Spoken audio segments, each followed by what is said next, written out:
Bonjour, aujourd'hui Zot Hanouka, le dernier jour de Hanouka. Profitons de ces derniers instants pour s'imprégner de quelques mots de Torah.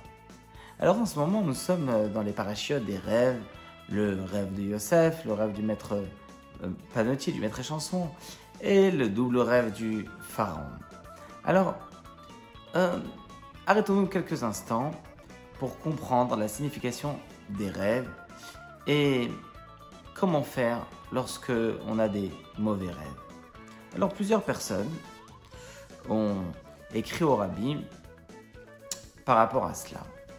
Et je vais vous donner quelques réponses très intéressantes du Rabbi. Une personne a écrit qu'il faisait des mauvais rêves et il voulait savoir si ça avait un sens. Le Rabbi lui a répondu que dans le Talmud il est écrit que les rêves viennent des pensées futiles qu'on ait pu avoir dans la journée.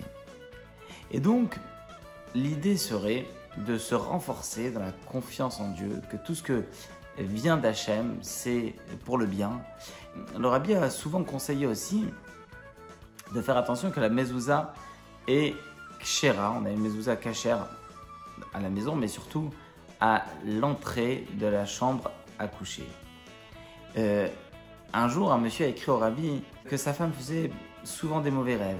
Le Rabbi lui a répondu demande à ta femme si elle n'a pas un litige avec une personne, elle n'a pas blessé quelqu'un avec de mauvaises paroles, et donc ces mauvais rêves sont une conséquence de ce litige.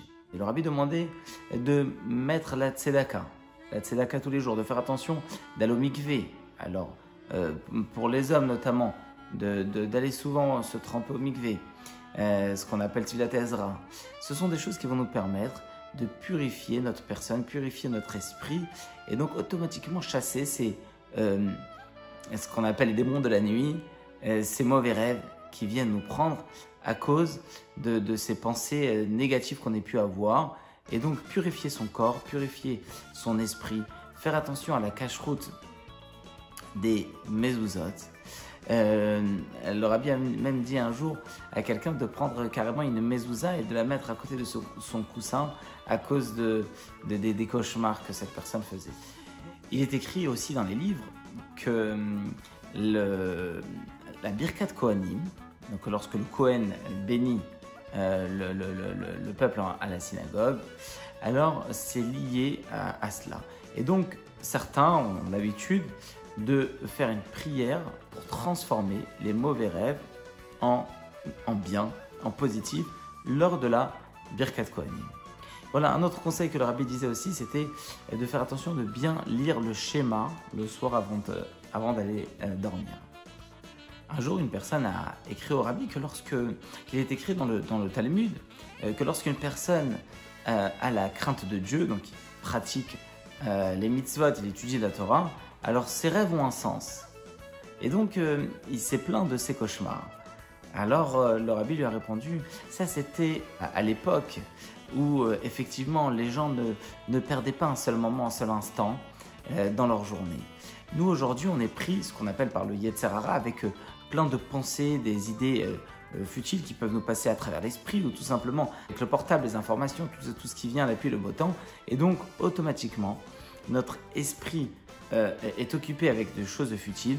Les mauvais rêves sont la conséquence de ces futilités. Donc, en un seul mot, le rêve par lui-même est totalement futile. Par contre, lorsqu'une personne fait des mauvais rêves, donc il est dérangé, il est embêté, et donc on doit faire certaines choses pour nous protéger de ces mauvaises choses qui peuvent nous venir pendant la nuit.